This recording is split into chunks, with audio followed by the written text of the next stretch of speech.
Please, I want to ask you people, I have 1 million naira to send to anybody that can go on Google and find any time I posted a tweet or Instagram or Facebook or wherever, any defamatory whatever on Peter's wife. Please, the first person to send that thing to me on my DM will win 1 million naira. Jude Okoye. Now you see, statement like this, that you're going to offer 1 million naira, this is where I feel pity for Paul. Guys, I can guarantee you guys, Jude, we all know. Jude, you know you use Paul as a decoy. Yes. You try to manipulate Paul to say some things online so that at the end of the day, you're not setting up Paul for dragging. Now look at what you just said. Meanwhile, look at the innocent post Lola posted to wish I and Paul happy birthday. That's Paul's response. Now look at Jude's comment underneath.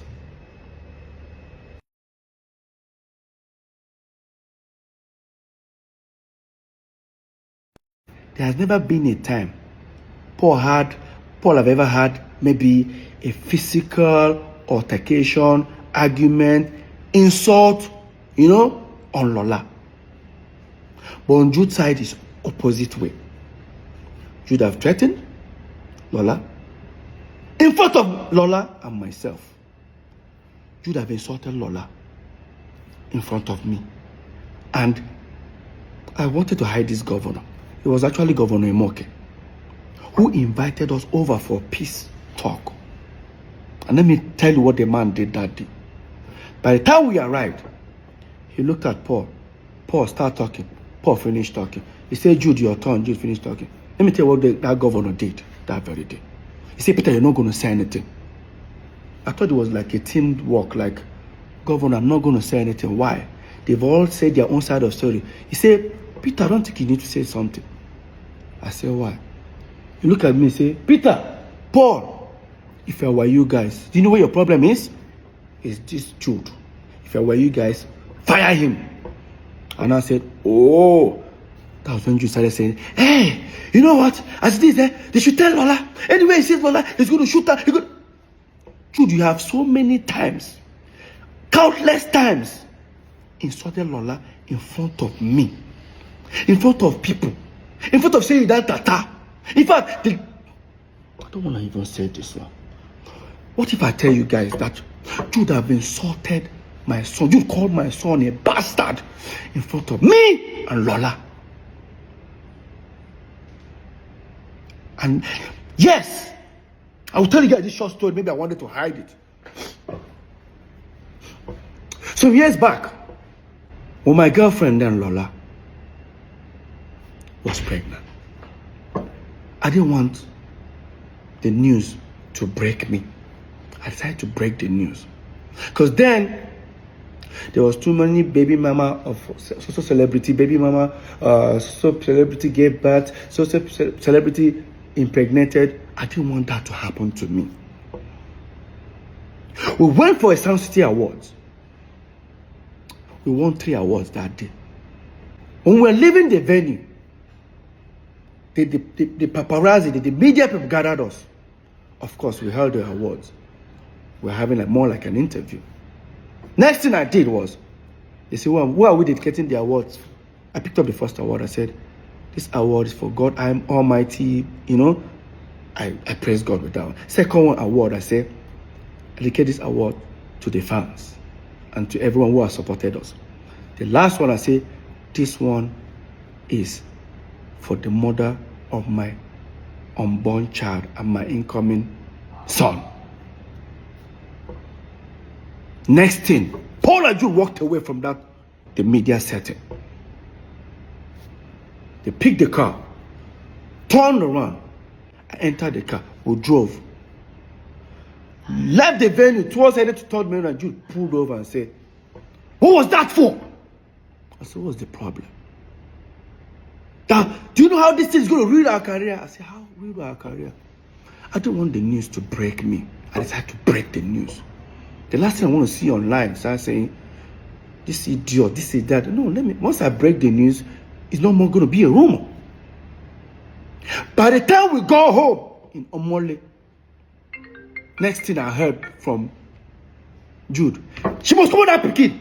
That woman must come on that Pekin. You're talking to her. Do you know how old I was that time, Jude? I was almost 27. Nothing that Jude and Paul didn't do for Lola to take that pregnancy out. To a point, they forged an email. Jude and Paul forged an email. I'll try and trace that email. To frame Lola up. I was on my own in my room one day. Paul came to me and said, Jude send you message. I checked my phone. He said, no, not before phone. For your email. I checked. I read that email for nearly about 20 minutes. An unknown person sent an email to Jude. Jude now forwarded to me. The things I was seeing there were rubbish. Oh, that my son is not my son. According to them, that the unknown person claimed that my son is not my son. That Lola is using the child to trap me. That I don't want to name some notable names that they mention. Mention about 4 notable names. That is that either of them that got Lola pregnant. He said, you don't read and finish. I said, what you go do about her? I said, what are you expecting me to do? Peter, this thing go kill our career. Kill what career, Paul?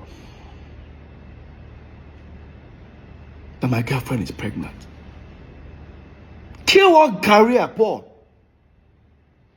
Paul left. I didn't bother. I forwarded that email to Lola. But let me take you guys back a little bit. So, we moved into Omole some years back. Almost like 16 years ago. When we moved to Omole, I was one who found the house, the duplex we were living there.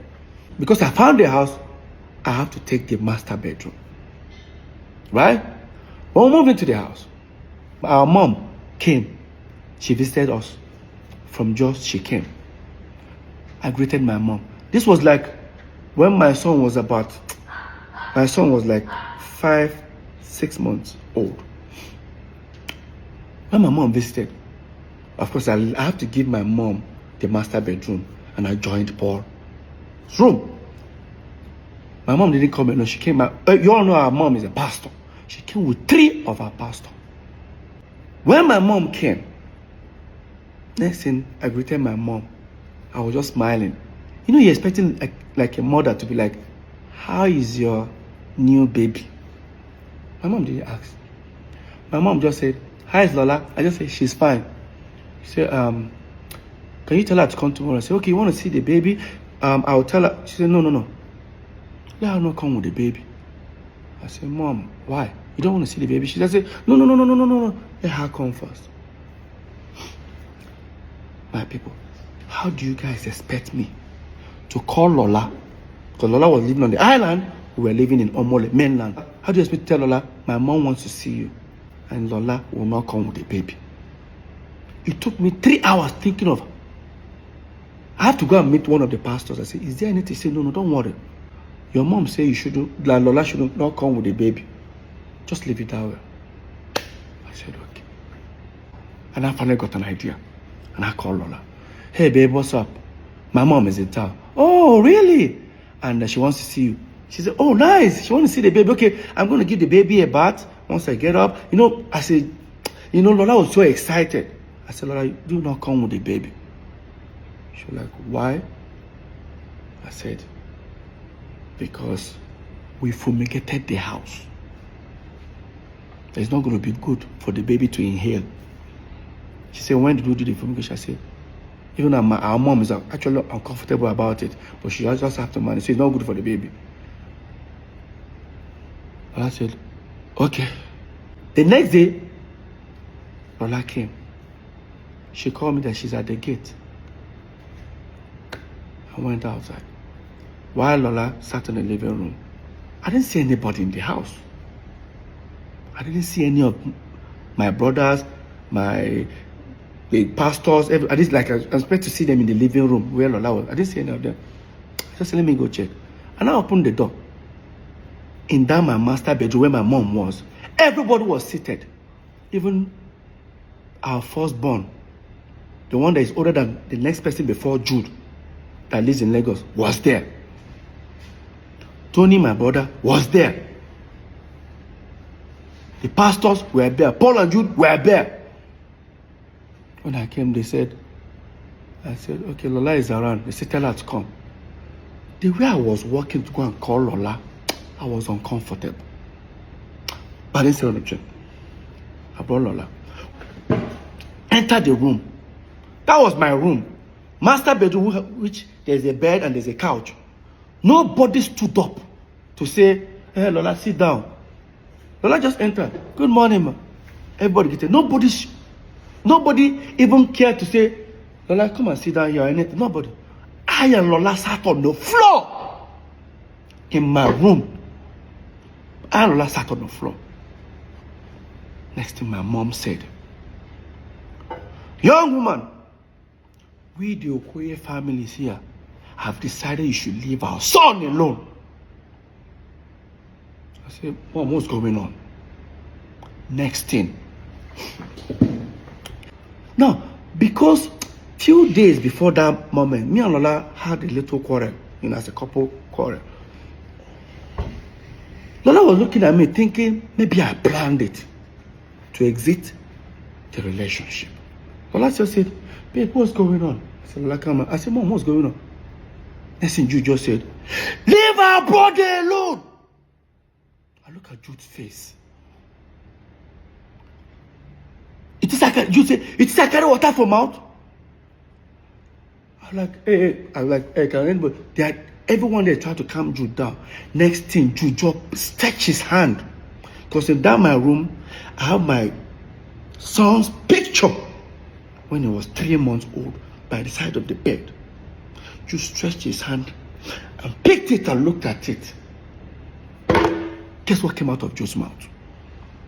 For those who understand Igbo, as the way on oyene unwabu bastard. All Lola heard was bastard. Lola just said, did he just call her? I saw the pastor. I said, Lola, I was just trying to calm Lola down. Lola started crying. Guess what happened? They pushed Lola out of the house. Yes. I was trying to hold Lola. By the time I would tell Lola, stay down. Lola, calm down. Lola just opened the door. I opened the door to talk. As I opened the door, I didn't even know that Lola came with our son, with the nanny in the car. Lola still brought our son in the car. That means she was like, to her, like, okay, even if our mom, if the child cannot enter the house, her mom can come outside and see the baby in the car. That's how Lola jammed the door, zoomed off, and went back inside. Everybody have left the room, except my mom and one of the pastors. And I said to them, what have you guys done? I told Mom, did you pray before? Our mom, our mom sees vision. I won't lie to you. I asked my mom, I said, did you pray before coming? Next thing our mom said, she came to take care of the situation before she can go and pray. I looked at my mom and her face. I said, this is not right. I left. Guess where I went to? I went to a hotel nearby in Omole. I stayed there alone. For hours, I waited till a particular time. I drove, went to the island. I knocked at the last door. Knocked, she wasn't picking the phone. The cook now came. Said, Madam, don't pack her things, so come out. I said, I'll help her pack some bags. I didn't see Lola and my son for over 5 months. 5 months after that incident, my mom came back to Lagos, gathered everybody again, sent for me. I came, I sat down. You guys would have imagined the trauma that was going on with my brothers. We're still doing shows, doing everything together. We sat down. I sat down with everyone in the room again. Here's what happened that very day. The pastor started with the prayers, finished the prayers. And I said, Peter, what we're about to tell you, you might be disappointed. But take it that they say God works in wondrous ways. This might be one of them. As the pastor was, talking to you, like, Jude was just hissing. But this time I was now sitting close to the table near the bed. And I said, Peter, stretch your, let me have your son's picture. He said, don't worry. I just stretched the same picture that Jude made that statement on. Now look at the picture. Peter, the Spirit of God said we should tell you this. That if anybody insult this boy again, if he's killed, kill that person. This is your blood.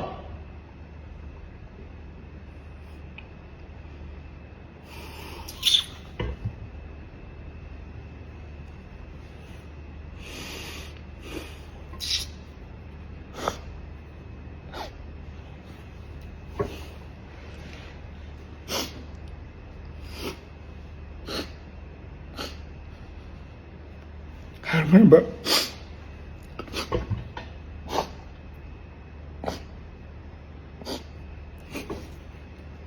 I went down on the floor, I started crying. I opened my eyes, everyone had left the room. When everyone left the room, my mom said, why am I crying? That they just told me a good news. I told her, what's good about this news? What is good about this news? I went to the wardrobe because it's my room. I started packing my bags.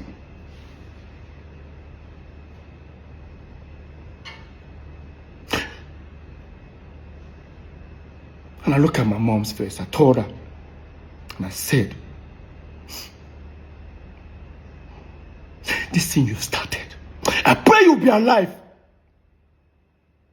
to witness the end. I left. Went back to that same hotel. When I went to that hotel, I started communicating. Then there's a family friend of Lola who has a son that's older than my son with about a few months. So I'm always calling him, do you know where Lola is? I'll call him, say he doesn't know and all that, But sometimes when I'm talking to him, I can hear a baby crying in the background. So I wasn't, because when Cameron was born, I was not there. It was this guy that was there. You know why? Do you even know why I wasn't even there? I think, oh my God. I wasn't there when my son was born. I bought a ticket to travel to make sure I was there for my son's birth. To book the show in Akwa Ibom. Omo, this Peter and Paul matter long. Kai. Now, wow.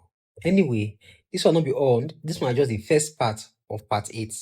I will draw the second part by that kind of 1 a.m. Stay tuned. In the meantime, what do you think about this video? Drop your thoughts in the comment section. Don't forget to like, share, and subscribe so that when I drop the next update, you'll be the first to know.